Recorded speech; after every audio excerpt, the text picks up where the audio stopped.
That's what I said. Slick back. No, nigga, I'm a pimp named Slickback. Pimp named Slickback. Pimp named Slickback. Nigga, are you deaf? I'm a pimp named Slickback. Saya di sini akan menjelaskan tentang geostrategi di Indonesia. Di sini yang pertama ada rumusan masalah. Yang pertama, pengertian geostrategi di Indonesia, tujuan geostrategi di Indonesia, fungsi geostrategi di Indonesia, pengertian ketahanan nasional, sifat-sifat ketahanan nasional, dan konsep dasar ketahanan nasional. Saya akan menjelaskan tentang pengertian geostrategi di Indonesia.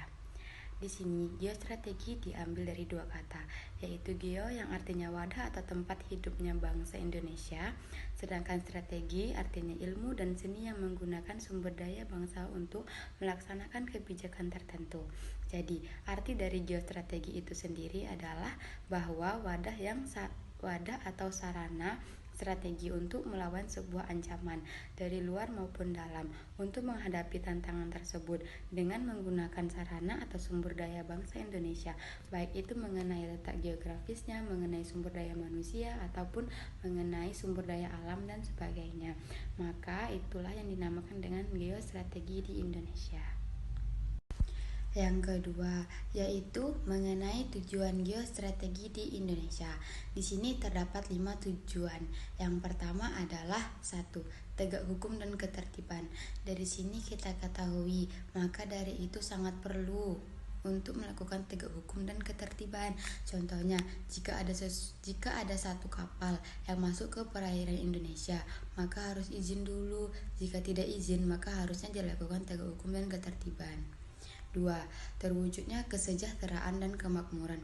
Nah, dengan adanya geostrategi di Indonesia ini bisa mewujudkan kesejahteraan dan kemakmuran antara rakyat Indonesia. 3. Terselenggarakannya pertahanan dan keamanan. Dengan kondisi Indonesia yang strategis seperti ini, pasti adanya ancaman dari luar maupun dari dalam. Maka perlunya diselenggarakan pertahanan dan keamanan agar bangsa Indonesia selalu aman. 4. Terwujudnya keadilan hukum dan keadilan sosial. Dengan adanya keadilan hukum dan keadilan sosial agar mempererat hubungan suatu bangsa supaya tidak terpecah belah. Dan terakhir, yang kelima itu adanya kesempatan rakyat untuk mengaktualisasikan diri.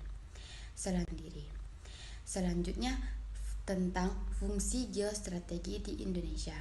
Yang pertama, tentang ketahanan pada aspek ideologi. Yang kedua, ketahanan pada aspek politik. Yang ketiga,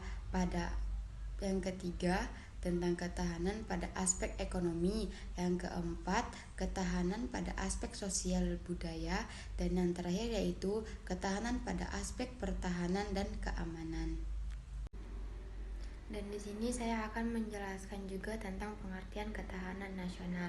Ketahanan nasional adalah kondisi dinamis suatu bangsa yang berisi keuletan dan ketangguhan yang mengandung kemampuan mengembangkan kekuatan nasional di dalam menghadapi dan mengatasi segala ancaman, tantangan, hambatan, dan gangguan, baik yang datangnya dari luar maupun dari dalam, yang langsung maupun tidak langsung, yang membahayakan integrasi dan identitas kelangsungan hidup bangsa dan negara, serta perjuangan mengejar tujuan perjuangan nasional.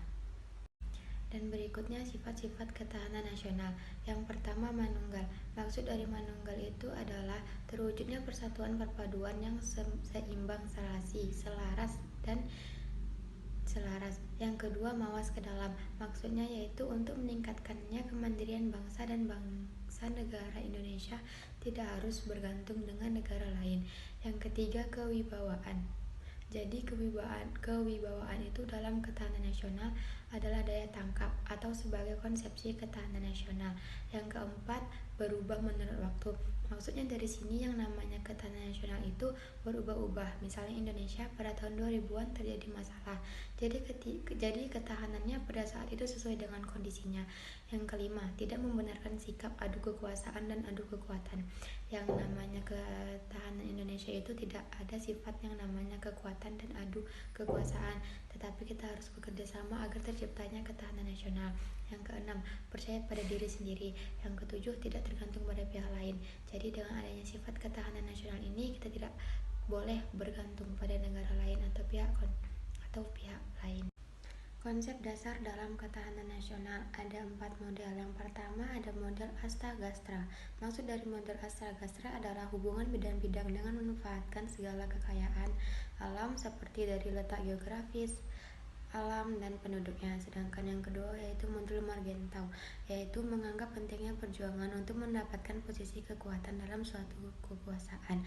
Sedangkan yang ketiga yaitu model Alfred Thayer Mahan, yaitu bahwa terwujudnya suatu ketahanan bangsa itu harus memenuhi unsur-unsur. Yang pertama unsur geografi, yang kedua bentuk dan wujud bumi, yang ketiga luas wilayah, yang keempat jumlah penduduk, yang kelima itu faktor rasional, dan yang terakhir yaitu sifat pemerintahan. Sedangkan model Klein bahwa mengartikan bahwa suatu bangsa yang memiliki ketahanan nasional harus melihat negara dari luar, yaitu dipersepsikan oleh negara lain, yaitu contohnya seperti Indonesia.